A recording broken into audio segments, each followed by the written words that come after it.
Immediately Jesus made his disciples get into the boat and go on ahead of him to Bethsaida, while he dismissed the crowd. After leaving them, he went up on a mountainside to pray. Later that night, the boat was in the middle of the lake, and he was alone on land. He saw the disciples straining at the oars, because the wind was against them. Shortly before dawn he went out to them, walking on the lake.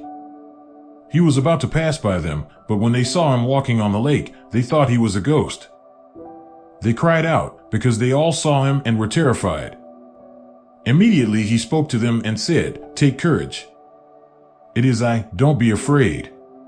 Then he climbed into the boat with them, and the wind died down. They were completely amazed, for they had not understood about the loaves. Their hearts were hardened. When they had crossed over, they landed at Gennesaret and anchored there. As soon as they got out of the boat, people recognized Jesus.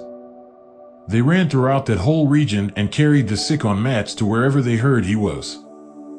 And wherever he went, into villages, towns, or countryside, they placed the sick in the marketplaces.